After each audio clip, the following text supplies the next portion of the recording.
Bueno, en este momento estaremos hablando sobre una fecha muy importante que como comenzamos o comentamos antes de comenzar el live, esta es una fecha que ha marcado mucho a los venezolanos. Fue un antes y un después. Estamos hablando nada más y nada menos que del 19 de abril del año 1810. Queremos hacer mención de esta fecha, ya que acaba de pasar y la gran mayoría, o por lo menos los que estamos acá en Venezuela, lo tuvimos feriado. Mentira, creo que cayó fin de semana. Fue fin de semana. Entonces, bueno, igualmente para nosotros, los años anteriores, y sabemos que los posteriores, va a ser un día feriado donde no se trabaja. ¿Pero por qué? ¿Qué es lo que pasó? Antes de entrar en materia, queríamos saber cómo era la vida de los que habitaban la tierra en ese momento. ¿Qué puedes comentarnos, Yondre? ¿Cómo era la vida de las personas que habitaban el territorio que hoy es Venezuela en el año 1810? Sí, para poder llegar a ese 19 de abril de 1810 hay que tener el contexto de cómo llegamos ahí, cómo era la Venezuela de ese entonces, porque la Venezuela de ese entonces no es igual a la de ahorita. Para nada. No existía TikTok todavía, ni, Ni la radio. ni la radio ni siquiera. Entonces era una Venezuela española, era un país, una colonia española, nos llamábamos la Capitanía General de Venezuela. Cuando los españoles invaden nuestro territorio, con territorio americano como tal, distribuyen los países en virreinatos y capitanías generales. Entonces Venezuela era una capitanía general, y esa capitanía general tenía un capitán general que lo iban designando ellos mismos. En Venezuela teníamos clases sociales, teníamos una división de la sociedad, la cual para nosotros sería impensable hoy. De hecho, nuestra sociedad venezolana no se caracteriza por tener racismo. Claro. Y ha habido unos temas por allí que se ha estado hablando de racismo en nosotros. Para nada, nosotros los venezolanos no tenemos nada de racismo.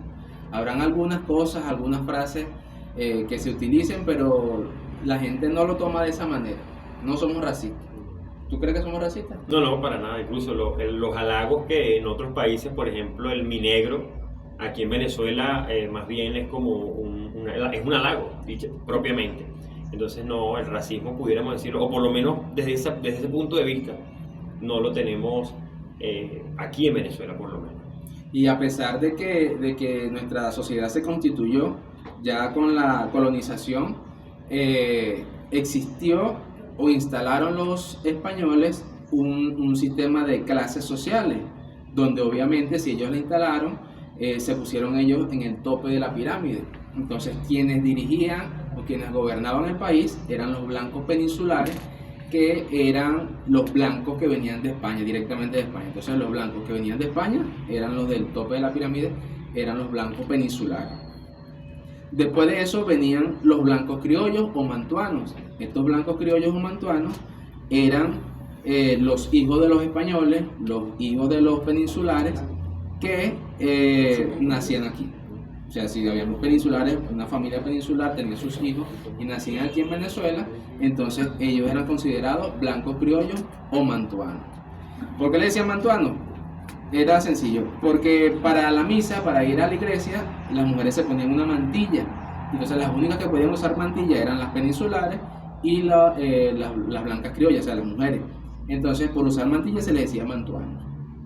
¿Otra clase social? Claro. Mira, entre las clases sociales que había, pudiéramos hablar incluso de la parte opuesta de lo que para el entonces era lo que era la vida, como son los esclavos, los negros, los que venían en esos barcos traídos como animales. Bien lo estábamos comentando, era una clase social que para nada eran considerados familia, eran considerados ni siquiera amigos, eran considerados bajo ningún aspecto seres humanos, y eso, bueno, incluía que no se les respetaran los derechos humanos, no se les respetaran los derechos que tenían como sociedad. Entonces tenemos, en el tope de la pirámide teníamos a los blancos peninsulares, luego teníamos a los blancos criollos o mantuanos, después venían nuestros indígenas. Los indígenas eran considerados vasallos o servidumbre, y resulta que fueron expuestos a enfermedades que no existían en nuestro continente, y muchos empezaron a morir, principalmente la viruela y el sarampión, que hoy en día son enfermedades que si nos da, lo superamos fácilmente porque nuestro cuerpo ha creado, valga la redundancia, anticuerpos. Entonces, en ese entonces no, muchos indígenas nuestros murieron por verse expuestos a la viruela y al sarampión. Entonces, porque aquí son enfermedades que no existían en nuestro país. Y a la primera, al darle a una persona, le bajaba mucho la defensa y moría. Entonces no fue tanto, además de la resistencia, por eso llamamos la resistencia indígena, de muchos grupos indígenas que se opusieron a ser gobernados por ellos. También pasaba, fíjate Luis, un dato curioso. Cuando llegan los españoles, aquí no existían caballos. No existían caballos, y cuando los indígenas ven un caballo con un tipo montado arriba, con una armadura, que aquí tampoco conocíamos el hierro, una armadura, con escopeta. Cuando los indígenas, los ruidos fuertes que escuchaban eran los truenos, y decían que los truenos eran de Dios, o sea, Dios era el que movía eso. Entonces, si veías ese tipo, ellos pensaban que era una sola cosa, era un solo animal. Veías el caballo con el tipo montado y pensaban que era un solo animal. Entonces lo veían como un dios porque hacía unos ruidos, el disparo de una escopeta era estruendoso. Entonces al escucharlo, pensaban, viendo todo eso que nunca habían visto y escuchar eso como un trueno, pensaban que era un dios. Entonces hubo algunas tribus que pensaban que eran dioses, hubo otras que no, otras que se resistieron. Y entonces allí comienza lo que fue la resistencia indígena.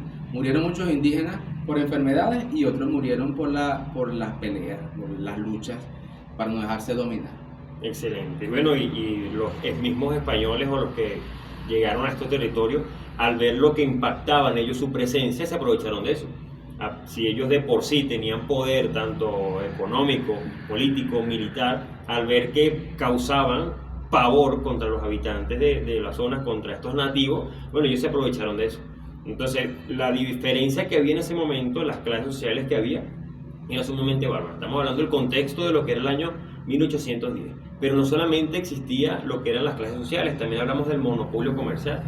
Antes, lo que en el territorio de Venezuela se comercializaba netamente con España. Aquí no entraba o salía nada que no tuviera que pasar por lo que era España. ¿Qué hacía esto? Bueno, impedía que el país propiamente se pudiera expandir. Porque imaginémonos que nosotros, llevándolo a nuestra actualidad, para entrar un poquito en contexto, imaginemos que nosotros tengamos la posibilidad única y exclusivamente de comprar una sola marca de teléfono. Que el teléfono no necesariamente tenga que ser de la mejor calidad y que los precios sean sumamente exorbitantes. Es decir, un teléfono de ejemplo, 32 GB de memoria, con una cámara de 15 megapíxeles, en un costo de $5,000. O sea, es una barbaridad, es algo completamente absurdo que para el momento los que vivían, independientemente de las clases sociales que estaban en el territorio venezolano, eran perjudicados por eso. O sea, porque el monopolio que existía y el dominio que había en la parte comercial era sumamente absurda. O sea, no se podía siquiera pensar en progresar económicamente, ya que todo tenía un filtro llamado España. Si España quería poner el precio del azúcar, del arroz, de cualquier fruta, verdura, hortaliza que aquí en Venezuela se pudiera entrar o salir, bueno, iba a ser al precio que ellos quisieran. Entonces el monopolio que había por ese lado era otra de las cosas que los habitantes llevaron a que posteriormente pasara lo que pasó el 19. El monopolio era netamente de los blancos. Se me olvidaba una de las clases sociales. Estaban los blancos peninsulares, los blancos criollos o mantuanos, y estaban los blancos de orilla. La familia de Francisco de Miranda, nuestro prócer Francisco de Miranda, eran de blancos de orilla, que tenían panadería. Estos blancos eran blancos que venían de otros países europeos, pero no de España. Entonces los que venían de otros países que no fueran de España, que eran blancos, eran considerados blancos de orilla, no tenían ningún derecho, podían tener negocios, sastrería, panadería, esas cosas, pero ningún poder político. El poder político lo tenían los blancos peninsulares y en algunos casos los blancos criollos. De resto, más nadie tenía ningún beneficio. Entonces tenemos blancos peninsulares, blancos criollos, blancos de orilla. Luego venían nuestros indígenas, que eran, los colocaron como servidumbre, ya que había mermado mucho la población indígena por esto que les decía anteriormente de las enfermedades. Y de último, en la pirámide, como bien mencionabas, estaban los negros esclavos. Hasta los indígenas eran considerados humanos, los negros no lo consideraban, los consideraban animales, eran considerados de esa manera, y era una excusa para esclavizarlo, y el esclavizarlo era tenerlo haciendo cualquier trabajo, no pagarle nada, y alimentarlo solamente para que estuviera vivo, para tenerlo vivo, sí. Tal cual un animal. Exactamente, lo necesito vivo, hay que darle comida, claro, para que me trabaje. Me acordé que come, bueno, para que no se me muera, güey. Exactamente, así mismo. Y entonces, bueno, hubo algunas cosas, sistemas sociales que no lo voy a mencionar aquí, lo podemos mencionar en otro programa, que era la encomienda y lo que eran las cimarroneras, también los negros que se escapaban, todo eso, lo estaremos comentando en otro programa. Lo cierto es que teníamos esas clases sociales. Resulta que surgió en el año 1789 la Revolución Francesa. En la Revolución Francesa duró 10 años hasta 1799, 99.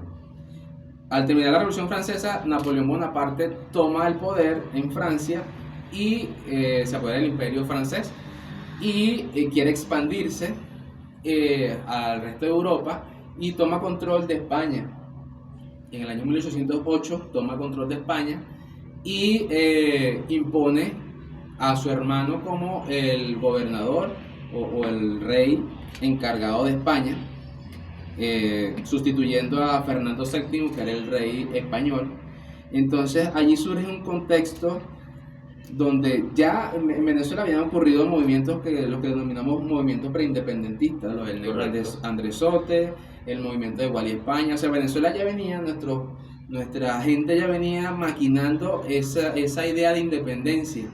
De hecho, Francisco de Miranda en 1806 tuvo la incursión a Coro, cuando trajo la bandera, que quería la independencia, solo que no recibió apoyo y tuvo que irse.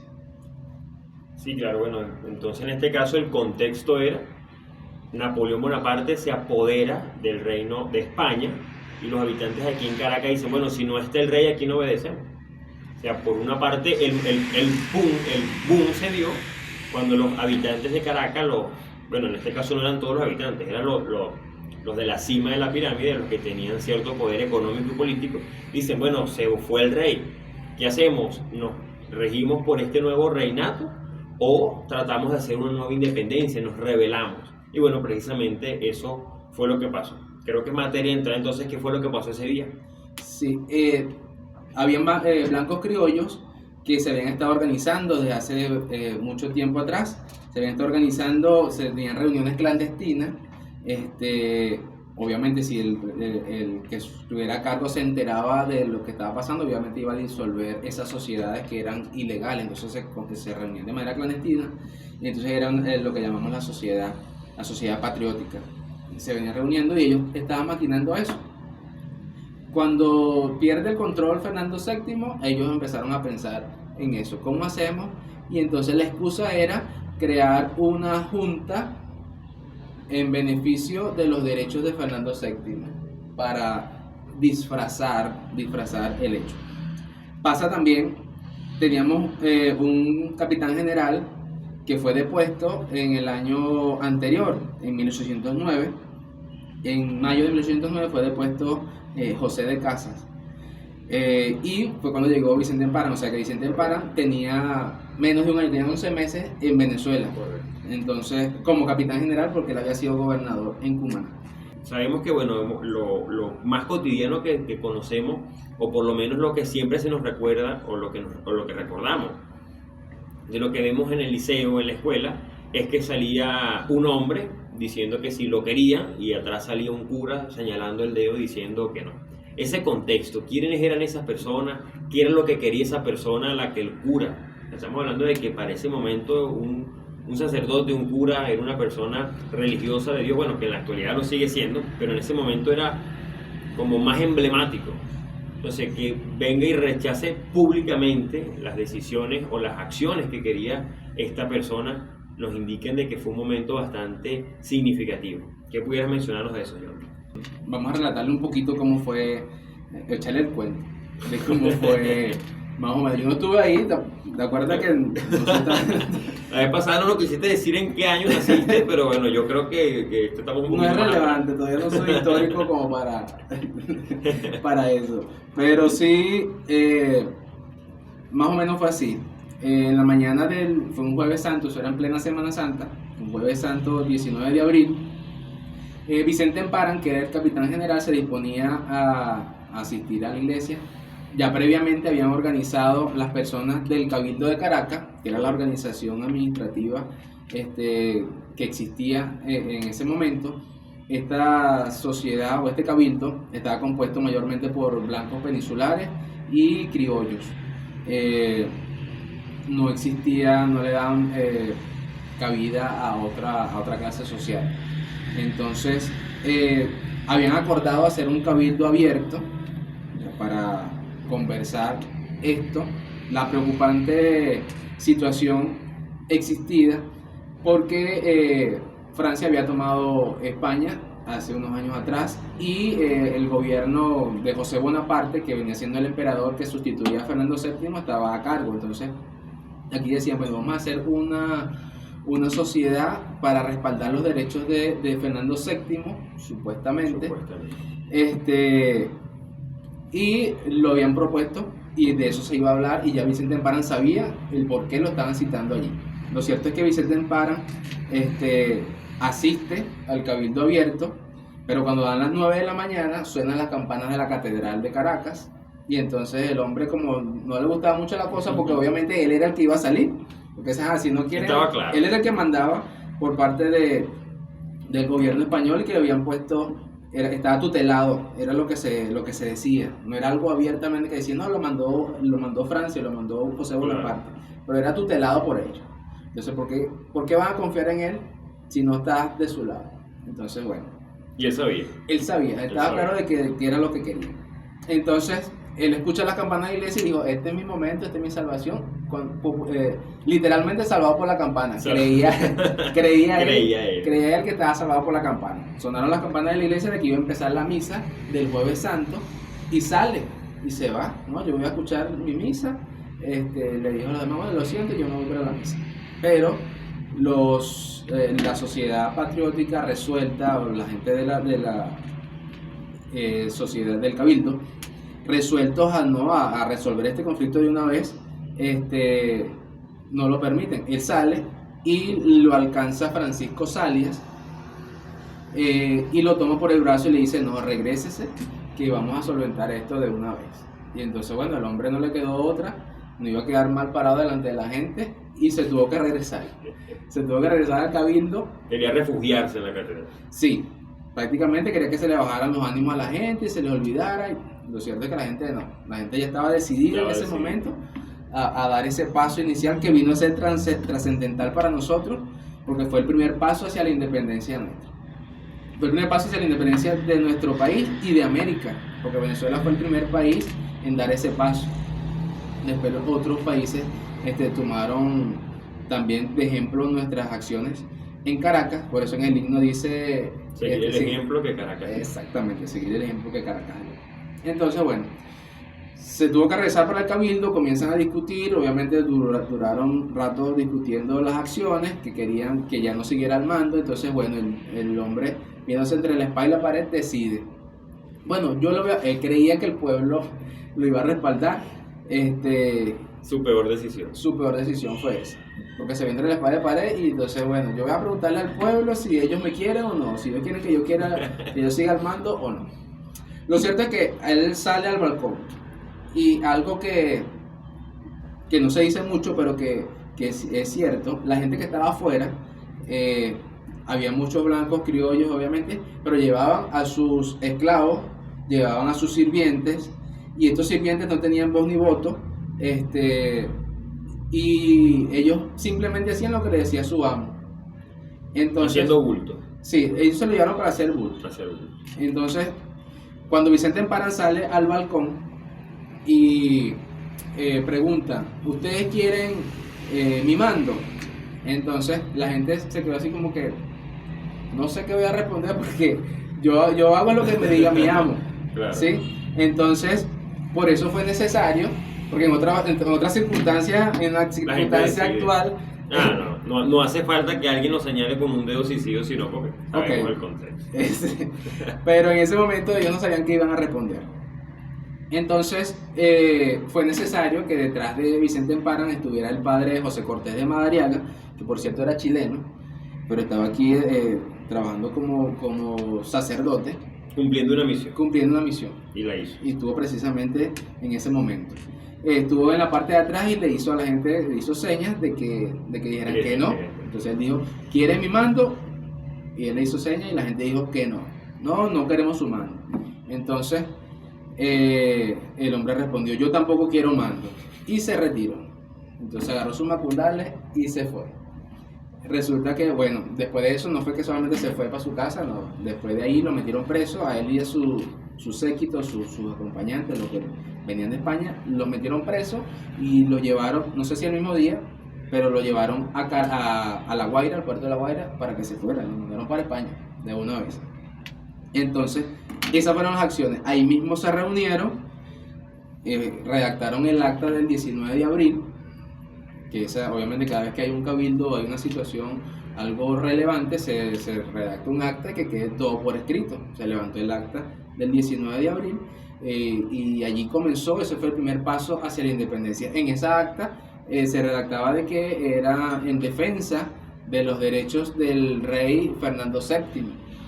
Esa era una manera también de camuflar las intenciones reales de independencia, porque no podían levantarse de una vez contra el imperio. Iba a ser un golpe muy directo y muy seco. Muy fuerte. Y entonces, obviamente, tenían que agrupar un ejército, armas, para poder enfrentarse, que eso pasó posterior. Porque en 1811, el 5 de julio, es cuando se declara formalmente la independencia. Unos meses antes, en marzo, se había instaurado el primer congreso de Venezuela. La Junta. Sí, que es como hoy sería la Asamblea Nacional. Correcto.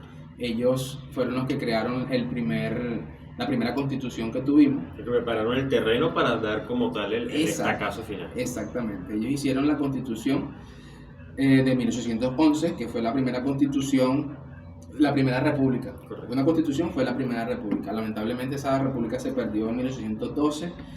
Ocurrió el terremoto de Caracas. La gente tomó el terremoto como que era un castigo de Dios por haberse rebelado contra los españoles. Había mucha incredulidad o mucho misticismo, mucho temor de Dios en ese entonces, y eran manipulados. Obviamente, si eran sacerdotes españoles, les decían, no, ese terremoto ocurrió fue porque por la desobediencia. La desobediencia de ustedes, tal cual. Entonces, la gente obviamente se lo tomó de esa manera. Por eso surge la frase, el pensamiento de Bolívar, una frase donde él dice, si la naturaleza se opone, lucharemos contra ella y haremos que nos obedezca. Correcto. No era por ponerse en contra de Dios, sino para destaparle la mente a la gente que pensaban que era, Dios se molestó porque ustedes se quieren independizar y entonces, vamos a mandarle este terremoto. Sí. Los españoles lo agarraron así y lo utilizaron de la mejor manera. Y le funcionó. Le funcionó en ese momento, y eso nos da un pie a la importancia de quiénes son nuestros líderes o por quiénes escogemos. Ponemos dos casos. El primero fue el del canónico José Cortés de Madariaga, que fue quien salió. Pongamos una retrospectiva. Imagínate que no fuera sido él el que estuviera en ese momento y fuera sido uno de estos españoles que venía precisamente con Emparan. Probablemente la señal fuera hecho que dijeran que sí. Entonces es importante saber las personas con las que nosotros elegimos para que formen parte del liderazgo. En este caso era un liderazgo religioso, sin embargo los religiosos tenían un poder político muchísimo más grande que el que actualmente tienen. Entonces en este caso vemos que claro, el escenario era de que un político, el que venía encargado directamente desde España, pero con ideales franceses, llega y les pregunta a los caraqueños que no sabían nada, en este caso estaban adiestados por lo que alguien más le dijera, les pregunta si ellos estaban de acuerdo con su mandato y tuvieron que no decir lo que opinaban, sino seguir los lineamientos de otra persona. Entonces nos da a entender nos da mucho pie para saber quiénes son las personas que estarán en nuestro cargo, los que ocupan ciertos puestos políticos, ciertos puestos de responsabilidad. Porque ponemos por un lado eso. Estaba José Cortés diciéndole que no, y era algo que iba a beneficiar a los venezolanos en la zona. Pero más adelante, los mismos sacerdotes españoles llegaron y dijeron que eso había sido un castigo de Dios. Entonces vemos que habían dos opiniones que eran completamente distintas, una beneficiaban y otras no, dándonos un énfasis de, bueno, saber de quiénes son las personas que queremos que estén al mando de cualquier cargo que pueda beneficiarnos o perjudicarnos como sociedad. En este caso, estas personas eclesiásticas formaban parte de una fuerza muy importante, que era como el caso político. Uno en su momento, en 1810, el canónigo quiso darle un respaldo a lo que era la independencia y decir que no, que se fuera esa gente, pero más adelante vino otro grupo de sacerdotes y bueno, dio a promover de que aquel terremoto que ocurrió fue un castigo de parte de Dios, cosa que era completamente falso. Bueno, no fue que yo hablé con Dios y le pregunté, pero sé que Dios no trabaja de esa manera y mucho menos si un país lo hace por el bien común y la prosperidad. Eso también en nuestra vida diaria. Tenemos que saber con quién nos relacionamos y si ese amigo que tengo de verdad es un amigo sincero o es el que me va a dar la puñalada por la espalda. Sí. Entonces, saber quiénes forman parte de ese círculo preciado que nos rodea. En este caso, como también lo dice, los políticos que nos dirigen. Muchas veces dicen que el pueblo tiene los políticos que se merecen. Algunas veces en exceso y a veces se paga caro. Sí. Se paga caro por no tener buenas decisiones cuando elegimos, o muchas veces dejarle eso a otros. No, hoy hay elecciones, no, yo no voy a votar porque siempre gana lo mismo, que vaya y vote otro. Claro. Entonces, cuando dejamos nuestra decisión en manos de otros, ya tenemos que atenernos a lo que decidan otros. Claro. Sin quejarnos. Sin quejarnos. O quéjese, pero igualito se lo tiene que calar porque usted no fue a votar. Entonces, es importante eso. Dentro de lo que era el cabildo, como les decía anteriormente, eran personas que eran blancos peninsulares mayormente, los que tenían cargos políticos, y criollos. Sin embargo, ese día para el cabildo fueron incorporados personas, por lo menos el padre José Cortés de Madariaga no era parte del cabildo, pero fue invitado como representación de la iglesia. También estuvo José Félix Rivas, el prócer José Félix Rivas, que era representante de los pardos, era una de las clases sociales, porque olvidaba decirles, en la pirámide también estaban, después de los blancos peninsulares, blancos criollos, blancos de orilla, venían los pardos, todos los mestizos, habían zambos, mulatos, pardos, y entonces era la mezcla, lo que se ligaban unos con otros, que sí, una mujer blanca estaba con un negro o con un indígena, bueno, y ahí surgía esa mezcla, ya esa mezcla estaba presente y era importante dentro de la sociedad. Entonces, en el cabildo no podían pertenecer los pardos, pero para ese momento, para ese cabildo abierto, que ya estaba organizado, tuvieron un representante para hacer fuerza. En ese caso, José Félix Rivas, representante de los pardos, José Cortés de Madariaga, de la parte eclesiástica, también estaba el abuelo de Simón Bolívar, Feliciano Palacios y Blanco, el abuelo materno, también estuvo presente, y estuvo el abogado Juan Germán Rocio. Juan Germán Rocio era un abogado representando a la sociedad. Entonces, todas estas personas le dieron fuerza a la actividad de ese 19 de abril de 1810 para que se consolidara ese primer paso firme para la independencia. Es así, y qué hermosa historia donde nos recuerda que la valentía es un momento importante para definir el destino de una sociedad. Viendo este punto, me gustaría pasar a la parte reflexiva, la parte práctica, la parte que nosotros en la actualidad, no dejando la historia atrás, pero más bien trasladarla hacia el presente. En la actualidad, ¿cómo nos beneficia eso? ¿Cuál es nuestro impacto actual? Sabemos que, una gran cantidad de sucesos conllevó a que pasara lo que pasó el 19 de abril y ver qué cosas en la actualidad están pasando. Porque pudiéramos nosotros imaginarnos que en cierto sentido estamos como viviendo en una sociedad que probablemente pudiera parecerse hasta cierto punto a lo que eran los habitantes de la Venezuela de antes de 1810. había diferencias en clases sociales, había diferencias en lo que las personas podían decidir y había muchas divisiones en las partes de los líderes políticos o los que ejercían cargos políticos. En la actualidad, nosotros tenemos que ver que, bueno, una parte fundamental que considero que nos enseña este relato es que tenemos que organizarnos para definir nuestro futuro. Indiscutiblemente nosotros como sociedad no estamos hablando de que tenemos que rebelarnos absolutamente todos por todos, porque entonces estaríamos haciendo un estado fallido, por así decirlo. No estaríamos contribuyendo, más bien estaríamos destruyendo. Pero sí queremos es fomentar a que nosotros mismos nos sentemos. ¿Qué puedo hacer yo? Porque esto probablemente se formó desde pequeños grupos, como ya lo comenzamos al principio, donde hacían pequeñas reuniones, pero nosotros nos debemos organizar y ver a qué va para nuestro futuro. Porque tristemente sabemos que el municipio de Carlos Barbero, que es el énfasis que queremos darle, no está en las condiciones que queremos. Seguimos teniendo problemas, bueno, un detalle que pudiera ser absurdo, pero es algo que vivo ahorita en las últimas semanas que me frustra. Cerca de mi casa hay un bote de agua. No puedo lavar el carro porque las ruedas se llenan de barro, bueno, de una manera horrible. ¿A quién se le hace la denuncia? ¿Cómo podemos nosotros organizar a alguien que se ocupe de esa negligencia? Bueno, la vecina que está en todo el frente del bote de agua es la que se está encargando de eso. Entonces nosotros de verdad merecemos unos líderes de esa manera. Merecemos unos líderes que tengamos que vivir en este tipo de penumbria porque no hay un control, independientemente por lo que no haya o por lo que haya. Sin embargo, estamos viendo de que, bueno, estamos pasando por una situación que no es la que nosotros queremos. Yondri, ¿qué puedes decirnos? ¿Qué podemos aprender? Algo de lo ¿qué esencia podemos sacarle de lo que hicieron estas personas que eran nativas, pudiéramos decir, de acá del territorio venezolano, como los que venían, los que eran importados, que también querían una independencia para Venezuela? ¿Qué pudiéramos nosotros, qué parte práctica podemos nosotros utilizarla en nuestro municipio? Poniéndolo no a gran escala, nosotros, en nuestro municipio. ¿Cómo podemos copiar ese espíritu libertador y ese espíritu independentista que tuvieron estas personas del evento de 1810? Sí, quiero rescatar lo primero que decía, no quiero dejarlo pasar. Hay una palabra que es corresponsabilidad. Eso de corresponsabilidad se nos ha venido diciendo desde varios años, donde, bueno, si se dañó algo de mi comunidad, nos organizamos entre los vecinos y lo arreglamos.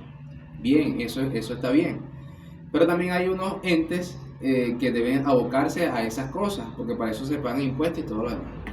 Pero, viéndolo de la corresponsabilidad, si tuviésemos unas condiciones propicias, donde las personas de mi comunidad tuvieran un empleo estable, donde tengan unos buenos beneficios, una buena remuneración, sí se pudiera decir que, bueno, ¿por qué los vecinos no se organizan entre todos y arreglan ese bote? ¿Por qué los vecinos no entre todos compran los bombillos? También eso se podía hacer en una economía mejor. Pero en la economía que tenemos actualmente, si lo que cobro me alcanza para medio comer, entonces, ¿cómo es que yo voy a ponerme a arreglar si no puedo arreglar, no sé, el grifo de mi casa? Pintar una pared de mi casa. Exacto, entonces, ¿cómo es que voy a salir a arreglar el bote de la calle? Si en otras circunstancias de una economía mejor, obviamente lo hiciéramos, porque eso nos afecta a nosotros. Directamente. Pero con una economía devastada es difícil. Yéndonos a las acciones del 19 de abril, primero valentía porque enfrentarse al poder, sabiendo todo el poder que tenía España, además de tener poder, tuvo más poder cuando nos colonizaron y se llevaron nuestras riquezas. Entonces, había que tener mucha valentía para enfrentarse a esa gente que tenía tanto poder y tanto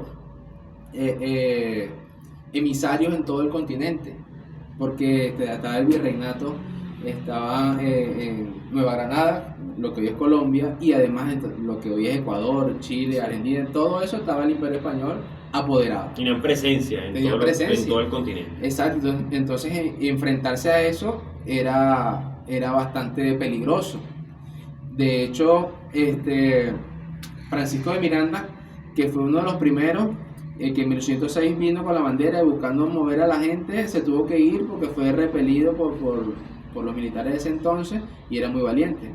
Miranda venía de pelear en la independencia de los Estados Unidos, venía de pelear en la Revolución Francesa y quiso hacer lo mismo en Venezuela y le fue muy difícil. Claro. Y entonces luego, después del 19 de abril, Bolívar se va para... Bolívar no estuvo en los hechos del 19 de abril, por cierto. Él ¿Para Londres fue? creo que estaba en Europa cuando sucedieron los hechos del 19 de abril. Perfecto. Después que ya se forma la Sociedad Patriótica oficialmente, después del 8 del 19 de abril, es que lo envían a buscar a Miranda, que era uno de los principales precursores de la independencia y era como que un líder que necesitaban aquí. Entonces, ¿qué podemos rescatar del 8 del 19 de abril? La organización, la valentía. Hay muchas veces que por miedo no hacemos las cosas porque por miedo a la represalia. Entonces, a veces hay que poner por encima qué beneficios voy a tener por encima del miedo a qué me puede pasar. Correcto. Si no pierdo el miedo, si no me arriesgo, si no me muevo, no lucho por eso, primero, ¿de qué valdría ganarse las cosas fácil si no es con un esfuerzo? Entonces, me estanco y me quedo en mi zona de confort, así tenga pasando las penumbres, estoy sin luz, sin agua, la estoy pasando mal, pero no estoy preso, no. Entonces, es importante destacar la valentía de estas personas y poner por encima los beneficios que voy a obtener a pesar de los riesgos que voy a asumir. Entonces, esa es una de las cosas que quiero rescatar. Y obviamente con mucha inteligencia, porque ahí está la chispa del venezolano, donde dice, no, nos estamos organizando, es para en beneficio de los derechos del rey Fernando VII, para que cuando él vuelva consiga su colonia bien organizada.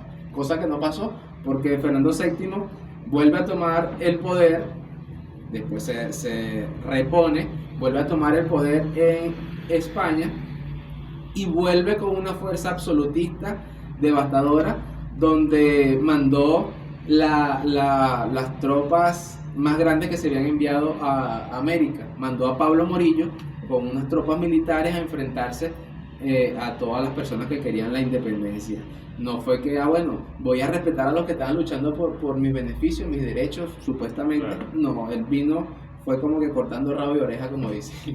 Sí, señor. Otra de las cosas que pudiéramos también sacarle es que viendo el contexto, o lo que fue en esencia en los actos del 19 de abril, es que fue lo que hoy pudiera ser algo viral. Recordemos que fue un Jueves Santo en la capital o en la ciudad más poblada para el momento y había muchísima gente. O sea, muchísima gente presenció este acto, lo que pudiéramos llamar el primer acto de rebeldía o el primer acto de independencia que los venezolanos quisieron hacer. En nuestra actualidad es cierto que no vamos a decir que va a ser nuestro primer acto de rebeldía, pero si pudiéramos utilizar el contexto de lo que pasó. Aunque hoy en día, aunque para el pasado no había internet, había mucha gente en la ciudad y presenció esa actividad. Nosotros tenemos las redes sociales. Nosotros ahorita con un teléfono y con ingenio, bueno, podemos llegar a cualquier rincón del mundo, pero nuestro impacto debe ser proyectar lo que queremos cambiar en nuestro municipio, qué es lo que queremos cambiar, qué es lo que queremos hacer y basta de ser espectadores. Como Yondri comentó, la valentía es algo muy fundamental que todos deberíamos tener. Tenemos que tener un horizonte claro. Por ejemplo, ellos el 19 de abril, ellos tenían claro qué era lo que querían. Por lo menos lo principal que querían era no tener el mandato que se había impuesto. En este caso nosotros tenemos que tener siempre las cosas claras, porque no solamente se trata de valentía, no solamente se trata de tener las cosas claras, se trata del conjunto de todo. Porque yo puedo ser valiente y salir a la calle, un ejemplo, a hacer cualquier actividad, pero ¿a qué? ¿Qué voy a hacer? ¿Con qué convicción voy? Entonces cuando tenemos algo en mente, cuando tenemos un propósito, un objetivo claro, nos va a ayudar a que podamos trazar el camino correcto. Nosotros de verdad estamos viendo el ejemplo, como lo volvemos a repetir, lo que dice las letras de nuestro hermoso himno nacional, seguir el ejemplo que Caracas dio. En ese momento el ejemplo fue, tenemos valentía, tenemos determinación y queremos actuar. Porque de nada nos sirve la valentía si no actuamos. De nada nos sirve tener un proyecto sumamente magistral si no actuamos. La esencia de todo es la actuación. Cuando nosotros actuamos, cuando nosotros decidimos, cuando nosotros hacemos, en este caso fomentamos lo que es la libertad de lo que queremos. Un mensaje de que, bueno, si vamos a actuar, hay que hacerlo con estrategia, con inteligencia, no solamente hacer las cosas por hacerlas, y no, porque es que yo soy muy valiente y yo voy a hacer esto, voy a hacer lo otro, porque sí, hay que actuar con inteligencia. Se organizaron, llevaron a sus esclavos para hacer bulto, fue todo estratégico, de verdad que sí. Y obviamente Vicente, el padre de José Cortés de Madariaga, también actuó conforme a lo que se quería, porque en realidad eso era lo que quería el pueblo. Y entonces, y se lo dejó demostrado a Vicente Emparan allí cuando preguntó. Cuando se está bajo el mando de alguien, a veces se tiene que obviamente cumplir con lo que le están diciendo. En este caso, Venezuela estaba al mando de esta gente, Vicente Emparan y todo lo demás, pero llegó el momento en que dijeron ya basta, hasta aquí llegamos, yo quiero algo diferente, yo no quiero seguir en lo mismo, yo quiero tomar el poder para nosotros decidir qué es lo que queremos, porque éramos gobernados por los españoles, pero después entonces encima de los españoles se pusieron los franceses. ¿Hasta cuándo? Pues entonces una ola de represión. ¿Quién más va a venir a imponerse sobre nosotros? Si están los españoles, están los franceses, ¿qué queremos? Que vengan los holandeses, los alemanes y todo lo demás a gobernarnos. Entonces no, ya basta, vamos hasta aquí llegaron, y bueno, vamos a decir que es para defender los derechos de Fernando VII, pero en realidad no era de esa manera. Lo cierto es que Venezuela, a partir de ese momento, comenzaron los eventos más trascendentales. Fueron 11 años, porque hasta 1821 fue que se logró la independencia. Entonces fueron 11 años de caídas y de levantadas. Allí comenzó la Primera República, bueno, en 1811 que ya comienza oficialmente la Primera República con la Constitución, y ya en 1812 estaba cayendo. Entonces imagínense que nosotros a la primera, que no nos sale bien, no nos levantemos, bueno, ya no me salió bien, ahora me quedo en el suelo toda la vida. No fue así. Pero venido nuevamente el rey en este caso, capaz fuera venido Napoleón Bonaparte directamente a Venezuela a desear gobernar y estuviéramos peor. Exactamente. Entonces, se perdió la Primera República, fue desterrado Bolívar, todos fueron dispersados, se volvieron a reunir, unieron fuerzas, unieron armas, se unieron con los colombianos, volvieron a entrar y pelearon, se formó lo que fue la Segunda República y volvieron a caer. Se peleó, se luchó, se logró lo que se pudo, pero al final se volvió a diluir lo que se estaba haciendo. Y entonces, cuando Bolívar se da cuenta de que necesitaba unir a los esclavos, que obviamente ya tenía que dejar de ser esclavos para que lo apoyaran, a los esclavos y a todas las clases sociales, fue cuando de verdad se armó en 1817 para consolidar la independencia más adelante. Entonces, él entendió de que necesitaba de todos. No es que yo solamente puedo, los blancos y yo somos los que podemos y los que tengo a mi alrededor, ¿no? Cuando él entendió de que de verdad tenía que incluir y darle beneficio, porque no era solamente incluir a los negros, pero no le voy a dar beneficio. O sea, ¿cómo hago para incluirlos? Que tuvieran voz y voto. Tuvieran voz y voto. Entonces ya cuando los incluyen, se toma en cuenta, ahí es donde se fortalece. Entonces, entre nuestras diferencias, hay que aprovechar lo bueno de cada quien y de cada cosa para unirnos y lograr lo que se quiere.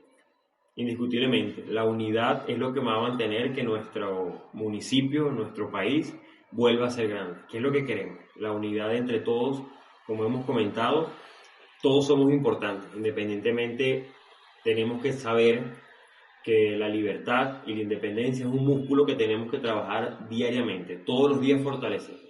Como ya hemos mencionado, no queremos simplemente decaer, sino tener una convicción. Cuando tenemos una convicción, a pesar de que hayan obstáculos, vamos a levantarnos y seguir por ese camino. Y bueno, qué mejor convicción que devolverle la prosperidad, devolverle el brillo, devolverle la productividad a nuestra tierra, donde somos. Hemos conversado muchas veces con respecto a eso y queremos tomar acciones, queremos darnos la oportunidad de trabajar por lo que queremos. Para nosotros ha sido un programa maravilloso, Yondri.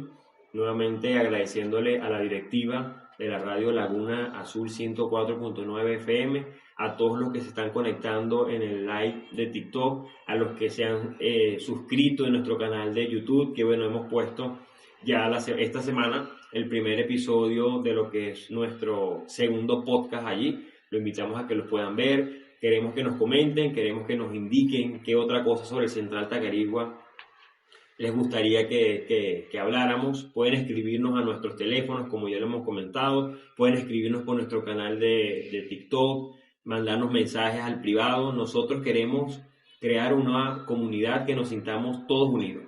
Sabemos que nuestro fin es trabajar por la prosperidad, por la independencia, por la libertad, bien sea económica, política, financiera, por la libertad. Queremos ser libres y eso lo vamos a hacer solamente unidos. De este lado me despido, Luis Figueredo, estuvo con ustedes en esta oportunidad, agradecidos por todo el apoyo, por todo el cariño, todos los que se conectaron hasta el final aquí en el live. Y bueno, los dejo con mi compañero Yondri para finalizar este hermoso programa. Bueno, igualmente agradecido por acá al profesor Yondri Medina Ladino. Este programa ha sido bajo la coordinación general del señor Fernando Correa y en los controles técnicos estuvo el señor Iter Eufemio Tobar.